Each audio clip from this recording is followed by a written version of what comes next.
ದಾಂಡೇಲಿಯಲ್ಲಿರುವ ಸಾಮಾಜಿಕ ಸಾಮರಸ್ಯ ಬೇರೆಲ್ಲೂ ಕಾಣಸಿಗದು. ಸಂದೇಶ್ ಎಸ್ ಜೈನ್ ಅಭಿಮತ. ಶಾಂತಿ ಸೌಹಾರ್ದತೆಯ ನಗರ ಎಂಬ ಗೌರವಕ್ಕೆ ಪಾತ್ರವಾಗಿರುವ ದಾಂಡೇಲಿಯಲ್ಲಿರುವ ಸಾಮಾಜಿಕ ಸಾಮರಸ್ಯ ಬೇರೆಲ್ಲೂ ಕಾಣಸಿಗದು ಎಂದು ಪತ್ರಕರ್ತ ಸಂದೇಶ್ ಎಸ್ ಜೈನ್ ಅವರು ಹೇಳಿದರು.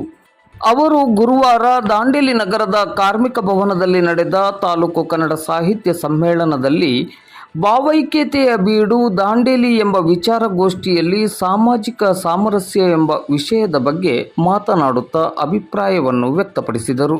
ಕನ್ನಡ ಸಾಹಿತ್ಯ ಪರಿಷತ್ತಿಗೆ ಮನದಾಳದ ಅಭಿನಂದನೆಗಳನ್ನು ಸಲ್ಲಿಸುತ್ತಾ, ಬಹುಶಃ ಸಾಮಾಜಿಕ ಸಾಮರಸ್ಯ ಎನ್ನುವಂತಹ ಶಬ್ದಕ್ಕೆ ಮತ್ತೊಂದು ಉತ್ತರವೇ ಈ ದಾಂಡೇಲಿ. ಸರ್ವ ಧರ್ಮೀಯರು ಸರ್ವ ಸಮಾನತೆಯ ಬದುಕನ್ನು ಕಟ್ಟಿಕೊಳ್ಳುವುದರ ಮೂಲಕ ನಾವೆಲ್ಲರೂ ಒಂದೇ ತಾಯಿಯ ಮಕ್ಕಳಾಗಿ ಈ ದಾಂಡೇಲಿಯ ಪುಣ್ಯದ ನೆಲದಲ್ಲಿ ಬದುಕನ್ನು ಕಟ್ಟಿಕೊಂಡಿದ್ದೀವಿ. ಎಲ್ಲಿ ಧಾರ್ಮಿಕ ಭಾವನೆಗಳನ್ನು ಕೆರಳಿಸುವಂತಹ ಪ್ರಕ್ರಿಯೆಗಳು ನಡೆಯುತ್ತದ ಅಲ್ಲಿ ಸಾಮಾಜಿಕವಾದ ಸಾಮರಸ್ಯ ಹದಗೆಟ್ಟಿದೆ. ಆ ಹಿನ್ನೆಲೆಯಲ್ಲಿ ನಾವು ನೋಡಿದರೆ ದಾಂಡೇಲಿಯಲ್ಲಿ ಇವತ್ತಿನವರೆಗೂ ಕೂಡ ಯಾವುದೇ ಸಂದರ್ಭಗಳಲ್ಲಿಯೂ ಕೂಡ ಧಾರ್ಮಿಕ ಭಾವನೆಗಳಿಗೆ ಧಕ್ಕೆ ತರುವಂತಹ ಯಾವೊಂದು ಚಟುವಟಿಕೆ ಕೂಡ ಆಗದೇ ಇರುವಂಥದ್ದನ್ನು ನಾವು ಗಮನಿಸಬಹುದು. ಹಾಗಾಗಿ ಈ ದೇಶದಲ್ಲಿ ಸಾಮಾಜಿಕ ಸಾಮರಸ್ಯಕ್ಕೆ ಒಂದು ಎತ್ತಿದ ನಗರ ಅಂತ ಹೇಳಿದರೆ ಅದು ನಾವು ಅತ್ಯಂತ ಹೆಮ್ಮೆ ಮತ್ತು ಅಭಿಮಾನದಿಂದ ಹೇಳಬಹುದಾದ ಹೆಸರಿದೆ. ಅದು ನಮ್ಮ ನಿಮ್ಮೆಲ್ಲರ ಹೆಮ್ಮೆಯ ದಾಂಡೇಲಿ ನಗರ. ನಾವು ಗಮನಿಸ್ತೀವಿ, ಹಿಂದೂಗಳು ಅಯೋಧ್ಯೆಗೆ ಹೋಗ್ತಾರೆ, ಕಾಶಿಗೆ ಹೋಗ್ತಾರೆ, ಬೇರೆ ಬೇರೆ ದೇವಸ್ಥಾನಕ್ಕೆ ಹೋಗ್ತಾರೆ, ಮುಸ್ಲಿಮರು ಮಸೀದಿಗೆ ಹೋಗ್ತಾರೆ, ಕ್ರೈಸ್ತರು ಚರ್ಚ್ಗೆ ಹೋಗ್ತಾರೆ. ಆದರೆ ದಾಂಡೇಲಿಯ ಸರ್ವ ಧರ್ಮೀಯರನ್ನು ನನ್ನ ಕಡೆ ಬಾ ಅಂತ ಕರೆಯುವಂಥ ದೇವಸ್ಥಾನ ಇದ್ದರೆ ಅದು ಸದ್ಗುರು ಶ್ರೀ ದಾಂಡೇಲಿ. ಸಾಮಾಜಿಕ ಸಾಮರಸ್ಯಕ್ಕೆ ಇದಕ್ಕಿಂತ ದೊಡ್ಡ ಉದಾಹರಣೆ ಇನ್ನೇ ಬೇಕು ಎನ್ನುವಂಥ ವಿಚಾರವನ್ನು ತಮ್ಮ ನೀಡುತ್ತಾ ಭಾಳ ಹೆಮ್ಮೆ ಅನ್ನಿಸ್ತದೆ. ಇಂತಹ ಪುಣ್ಯದ ನೆಲದಲ್ಲಿ ನಾವೆಲ್ಲ ಬದುಕನ್ನು ಕಟ್ಕೊಂಡಿದ್ದೀವಿ.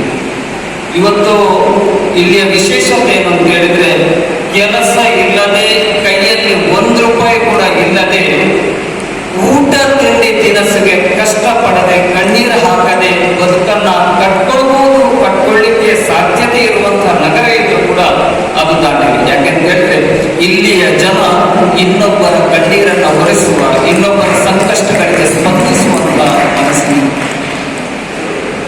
ಇತ್ತೀಚಿನ 3-4 ವರ್ಷಗಳ ಹಿಂದೆ ದೂರದ ಕೇರಳದಿಂದ ಬಂದಂತಹ ಒಂದು ಸರ್ಕಸ್ ಕಂಪನಿಯವರು ಕೋವಿಡ್ನ ತತ್ತರದಲ್ಲಿ ಸಂಕಷ್ಟಕ್ಕೀಡಾದಂತಹ ಸಂದರ್ಭದಲ್ಲಿ ತಮಗೆ ಸಂಬಂಧನೇ ಇಲ್ಲದಿದ್ರೂ ಕೂಡ ಆ ಸರ್ಕಸ್ ಕಂಪನಿಯವರ ಸಂಕಷ್ಟವನ್ನು ಅರಿತು 4-5-6 ಲಕ್ಷ ರೂಪಾಯಿ ಕೇವಲ 2 ದಿನದಲ್ಲಿ ಸಂಗ್ರಹಿಸಿಕೊಟ್ಟು 40 ಕುಟುಂಬಗಳ ಕಣ್ಣೀರನ್ನು ಒರೆಸಿದಂಥವರು ನಮ್ಮ ದಾಂಡೇಲಿಯ ಸಾಗರದಲ್ಲಿ ನಾಗರಿಕರು.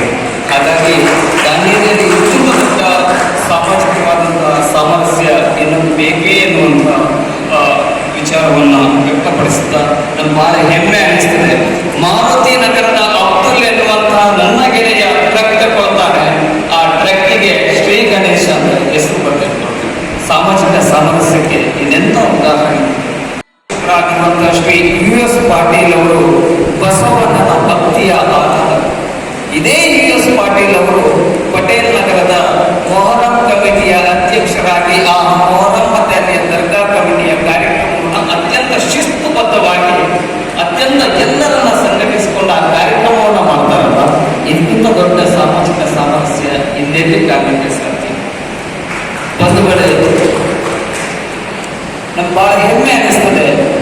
ಹಿಂದೂ ಧರ್ಮೀಯರು ಅತ್ಯಂತ ಶ್ರದ್ಧಾಭಕ್ತಿಯಿಂದ ಆಚರಿಸುವಂತಹ ಗಣೇಶೋತ್ಸವ ಕಾರ್ಯಕ್ರಮಕ್ಕೆ ಸಾರ್ವಜನಿಕ ಅನ್ನ ಸಂತರ್ಪಣೆಗೆ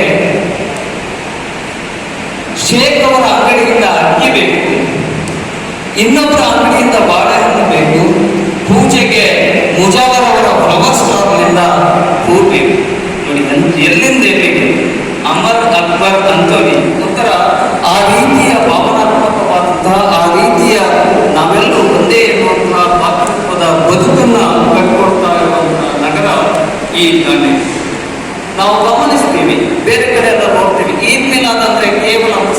ಹಬ್ಬ ಅಷ್ಟೇ ನಮ್ಗೆ ಗೊತ್ತಿದೆ. ಆದರೆ ನಮ್ಮ ಪಕ್ಕದ ಮನೆಯ ಮುಸ್ತಾಕ್ ಅವರ ಮನೆಯಲ್ಲಿ ಈದ್ ಮಿಲಾದ್ ಆದರೆ ಅದು ನನ್ನ ಮನೆಯಲ್ಲಿ ಕೂಡ ಈದ್ ಮಿಲಾದ್ ಎನ್ನುವಂತಹ ಸಂಭ್ರಮವನ್ನ ನಾವು ಆಚರಿಸುವಂತ ಪರಿ ನೀವು ನೋಡಬೇಕು ಅಂತಿದ್ರೆ ಅದು ದಾಂಡೇಲಿಯಲ್ಲಿ ಮಾತ್ರ ಸಾಧ್ಯ. ಕ್ರಿಸ್ಮಸ್ ಕೇವಲ ಕ್ರೈಸ್ತರ ಹಬ್ಬವಾಗಿ ದಾಂಡೇಲಿಯಲ್ಲಿಲ್ಲ, ಸರ್ವಧರ್ಮೀಯರ ಹಬ್ಬವಾಗಿ ಕ್ರಿಸ್ಮಸ್ ದಾಂಡೇಲಿಯಲ್ಲಿ ಆಚರಣೆ ಆಗ್ತಾ ಇರುವಂಥದ್ದನ್ನು ನಾವು ಗಮನಿಸ್ತೀವಿ. ಎಲ್ಲ ಭಾಷಿಕರನ್ನ, ಎಲ್ಲ ಧರ್ಮ ಬಾಂಧವರನ್ನ ಒಗ್ಗೂಡಿಸುವಂತಹ ದಾಂಡೇಯವನ್ನು ಕೂಡ ನಾವು ದಾಂಡೇಲಿಯಲ್ಲಿ ಮಾತ್ರ ನೋಡಲಿಕ್ಕೆ ಸಾಧ್ಯತೆ ಇದೆ. ಇದೆಲ್ಲ ಸಾಮಾಜಿಕವಾದ ಸಾಮರಸ್ಯವನ್ನು ಸದೃಢಗೊಳಿಸಲಿಕ್ಕೆ ಮಹತ್ವಪೂರ್ಣವಾದ ಶಕ್ತಿಗಳಾಗಿ ದಾಂಡೇಲಿಗೆ ಇರುವಂಥದ್ದನ್ನು ನಾವು ಗಮನಿಸ್ತೀವಿ. ಇದೇ ವೆಸ್ಟ್ ಕೋಸ್ಟ್ ಕಾಗದ ಕಾರ್ಖಾನೆ ಡಿಲೆಕ್ಸ್ ಮೈದಾನದಲ್ಲಿ ಆಯೋಜಿಸ್ತಾ ಇರುವಂತಹ ರಾಮಲೀಲೋತ್ಸವ ಕಾರ್ಯಕ್ರಮವು ಕೂಡ ಒಂದು ಧರ್ಮದ ಕಾರ್ಯಕ್ರಮವಾಗಿ ಇವತ್ತು ಜನಮಾನಸದಲ್ಲಿ ನೆಲೆಯೂರಿಲ್ಲ. ಇಡೀ ದಾಂಡೇಲಿಗರ ಕಾರ್ಯಕ್ರಮವಾಗಿ, ಇಡೀ ದಾಂಡೇಲಿಯ ಜನತೆಯ ಕಾರ್ಯಕ್ರಮವಾಗಿ, ಭಕ್ತಿ ಮತ್ತು ಶ್ರದ್ಧೆಯ ಕಾರ್ಯಕ್ರಮವಾಗಿ ಮತ್ತಷ್ಟು ಮುಂದಡಿ ನೀಡ್ತಾ ಇರುವಂಥದ್ದನ್ನು ನಾವು ಗಮನಿಸಬಹುದು. ನನಗೆ ಗೊತ್ತಿದೆ, ಸಮಯದ ಅಭಾವವಿದೆ, ಕವಿಗೋಷ್ಠಿ ಕಾರ್ಯಕ್ರಮ ಇದೆ, 2 ನಿಮಿಷದಲ್ಲಿ ಮುಗಿಸ್ತೇನೆ. ಇದರ ಜೊತೆಗೆ 2016-17ನೇ ಇಸವಿಯಲ್ಲಿ ಬೈಲ್ಪಾರ್ನಲ್ಲಿ ಇದ್ದಂತಹ ಭಿಕ್ಷುಕಿ, ಅನಾಥ ಭಿಕ್ಷುಕಿ ಹುಬ್ಬಳ್ಳಿಯಲ್ಲಿ ಸಾವಿಗೀಡಾಗಿ 3 ದಿನ ಅವಳ ಮೃತದೇಹ ಶವಬಾರದಲ್ಲಿ ಫ್ರಿಜ್ಜಲ್ಲಿ ಇಟ್ಟಂತಹ ಸಂದರ್ಭದಲ್ಲಿ ಪೊಲೀಸ್ ಇಲಾಖೆ ನೆರವು ಕೇಳಿದಂತಹ ಸಂದರ್ಭದಲ್ಲಿ ಆ ಅನಾಥ ಶವವನ್ನು ತಂದಿರುವಂಥದ್ದು ಹಿಂದೂ ಮುಸ್ಲಿಂ ಕ್ರೈಸ್ತ ಯುವಕರಿರುವಂತಹ ಶ್ರೀ ಗಣೇಶ ಹಿಂದೂ ಮುಸ್ಲಿಂ ಕ್ರೈಸ್ತ ಯುವಕ ಮಂಡಲದ ಸದಸ್ಯರು ಆ ಶರೀರವನ್ನು ಹುಬ್ಬಳ್ಳಿಯಿಂದ ದಾಂಡೇಲಿಗೆ ತಂದು ಅಂತ್ಯಕ್ರಿಯೆಯನ್ನು ಮಾಡಿದರು. ಇದಕ್ಕಿಂತ ದೊಡ್ಡ ಸಾಮಾಜಿಕ ಸಾಮರಸ್ಯಕ್ಕೆ ಉದಾಹರಣೆ ಮತ್ತೊಂದು ಬೇಕಿಲ್ಲ ಎನ್ನುವಂಥದ್ದನ್ನು ಹೇಳುತ್ತಾ, ಎಲ್ಲ ಕಡೆ ರಾಜಕೀಯ ಪಕ್ಷಗಳಿದೆ. ಬಹುತೇಕ ಊರುಗಳಲ್ಲಿ ಆ ಊರಿನ ಸಾಮಾಜಿಕ ಸಾಮರಸ್ಯವನ್ನು ಕದಡುವಲ್ಲಿ ರಾಜಕೀಯ ಪಕ್ಷಗಳು ಮೂಲ ಕಾರಣಗಳಾಗ್ತಾ ಇರುವಂಥದ್ದನ್ನು ನಾವು ಗಮನಿಸ್ತೀವಿ.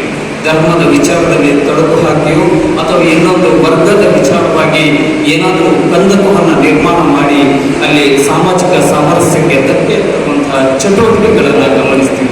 ಬಹುಶಃ ನಮಗೆ ಹೆಮ್ಮೆ ಅನಿಸ್ತದೆ, ದಾಂಡೇಲಿಯ ಎಲ್ಲ ರಾಜಕೀಯ ಪಕ್ಷಗಳು ದಾಂಡೇಲಿಯ ಅಭಿವೃದ್ಧಿಯ ವಿಚಾರ ಬಂದಾಗ, ದಾಂಡೇಲಿಯ ನಗರದ ಬಗ್ಗೆ ವಿಚಾರ ಬಂದಾಗ, ದಾಂಡೇಲಿಯ ತಾಲೂಕಿನ ಬಗ್ಗೆ ವಿಚಾರ ಬಂದಾಗ ಯಾವುದೇ ಭೇದ ಭಾವವನ್ನು ಇಟ್ಕೊಳ್ಳದೆ ಪಕ್ಷ ಸಿದ್ಧಾಂತವನ್ನು ಮರೆತು ನಾನು ದಾಂಡೇಲಿಗರು ಎನ್ನುವ ಕಲ್ಪನೆಯಡಿ ಅವರು ಈ ದಾಂಡೇಲಿಗೆ ನೀಡ್ತಾ ಇರುವಂತಹ ಕೊಡುಗೆ ನೋಡಿದರೆ ಇದಕ್ಕಿಂತ ದೊಡ್ಡ ಸಾಮಾಜಿಕ ಸಾಮರಸ್ಯಕ್ಕೆ ಉದಾಹರಣೆ ಮತ್ತೊಂದು ಬೇಕಿಲ್ಲ ಅಂತ ಹೇಳುತ್ತಾ, ಎಲ್ಲಿಂದಲೋ ಬಂದ ನಾವು ಇಲ್ಲಿಯವರಾಗಿ ಉಳಿದು ನಾವೆಲ್ಲರೂ ನಮ್ಮವರಾಗಿದ್ದುಕೊಂಡಿದ್ದೇವೆ. ಎಲ್ಲಿಂದಲೂ ಬಂದ ನಾವು ಇಲ್ಲಿಯವರಾಗಿ ಉಳಿದು ನಾವೆಲ್ಲರೂ ನಮ್ಮವರಾಗಿದ್ದೇವೆ. ಈ ನಮ್ಮವರಾಗಬೇಕು ಅಂತಿದ್ರೆ ಇದು ದಾಂಡೇಲಪ್ಪನ ಆಶೀರ್ವಾದ, ಇದು ಪುಣ್ಯದ ನೆಲದ ಈ ಶಕ್ತಿ, ಇಲ್ಲಿಯ ಜನಜೀವನ, ನಮ್ಮ ನಡವಳಿಕೆಗಳು ಅಂತ ಹೇಳುತ್ತಾ ಹೆಮ್ಮೆ ಮತ್ತು ಅಭಿಮಾನ ಅನ್ನಿಸ್ತದೆ. ಎಲ್ಲೆಲ್ಲೋ ಬಂದರೂ ಕೂಡ ನಾವು ಈ ಭಾಗದ ಅಭಿವೃದ್ಧಿಗಾಗಿ ನಾವೆಲ್ಲ ಜಾತಿ, ಮತ, ಧರ್ಮ, ಪಂಥ, ಕಟ್ಟುಕಟ್ಟಳೆಗಳನ್ನು ಬಿಟ್ಟು ಒಂದೇ ತಾಯಿಯ ಮಕ್ಕಳ ಹಾಗೆ, ಒಂದೇ ದಾನದಲ್ಲಿ ಹೆಣೆದ ಹೂಗಳ ಹಾಗೆ ಪರಸ್ಪರ ಪ್ರೀತಿ ಸೌಹಾರ್ದತೆಯಿಂದ ಬದುಕನ್ನು ಕಟ್ಟಿಕೊಳ್ಳುವ ಮೂಲಕ ಕಟ್ಟಿಕೊಂಡಿರುವುದರಿಂದ ಇಂತಹ ಸಾಹಿತ್ಯ ಕಾರ್ಯಕ್ರಮಗಳು, ಇಂತಹ ಧಾರ್ಮಿಕ ಕಾರ್ಯಕ್ರಮಗಳು, ರಾಮಲೀಲೋತ್ಸವದಂತಹ ಕಾರ್ಯಕ್ರಮಗಳು, ದಾಂಡಿಯ ಉತ್ಸವಗಳು, ಸಾರ್ವಜನಿಕ ಗಣೇಶೋತ್ಸವ ಕಾರ್ಯಕ್ರಮಗಳು, ಕ್ರಿಸ್ಮಸ್ ಹಬ್ಬ ಆಚರಣೆಗಳು, ಈ ರೀತಿಯ ಹಬ್ಬ ಆಚರಣೆಗಳು ನಡೆಯಲಿಕ್ಕೆ ಸಾಧ್ಯ ಆಗಿದೆ ಎನ್ನುವ ಮಾತನ್ನು ಹೇಳುತ್ತಾ ಸಾಮಾಜಿಕ ಸಾಮರಸ್ಯ ಸದೃಢಗೊಳ್ಳುವಲ್ಲಿ ಕನ್ನಡ ಸಾಹಿತ್ಯ ಪರಿಷತ್ತಿನ ಕನ್ನಡ ಸಾಹಿತ್ಯದ ಚಟುವಟಿಕೆಗಳು, ಈ ದಾಂಡೇಲಿಯ ನೆಲದ ಸಾಹಿತಿಗಳ, ದಾಂಡೇಲಿಯ ನೆಲದ ಸಹೃದಯ ಸಜ್ಜನ ನಾಗರಿಕರ ಕೊಡುಗೆ ಮಹತ್ವಪೂರ್ಣವಾಗಿದೆ ಅಂತ ಹೇಳುತ್ತಾ, ನನ್ನಂಥ ಸಣ್ಣವನಿಗೆ ದಾಂಡೇಲಿಯ ಸಾಮಾಜಿಕ ಸಾಮರಸ್ಯದ ಬಗ್ಗೆ ಒಂದೆರಡು ಅನಿಸಿಕೆ ಅಭಿಪ್ರಾಯವನ್ನು ವ್ಯಕ್ತಪಡಿಸಲಿಕ್ಕೆ ಅವಕಾಶವನ್ನು ಮಾಡಿಕೊಟ್ಟಿರುವಂತಹ ಕನ್ನಡ ಸಾಹಿತ್ಯ ಪರಿಷತ್ಗೆ ಅನಂತ ಅಭಿನಂದನೆಗಳನ್ನು, ಕೃತಜ್ಞತೆಗಳನ್ನು ಸಲ್ಲಿಸುತ್ತಾ, ಎಲ್ಲೇ ಹುಟ್ಟಿದರೂ ಅಡ್ಡಿಲ್ಲ, ಆದರೆ ನಮಗೆ ಹೆಸರನ್ನು ತಂದುಕೊಟ್ಟಿರುವಂತಹ, ನಮಗೆ ಶಕ್ತಿಯನ್ನು ತಂದುಕೊಟ್ಟಿರುವಂತಹ, ನಮಗೆ ಬುದ್ಧಿಯನ್ನು ತಂದುಕೊಟ್ಟಿರುವಂತಹ, ನಮಗೆ ಎಲ್ಲವನ್ನು ಒದಗಿಸಿದಂತಹ ಈ ದಾಂಡೇಲಿ ಹೆಸರಿಗೆ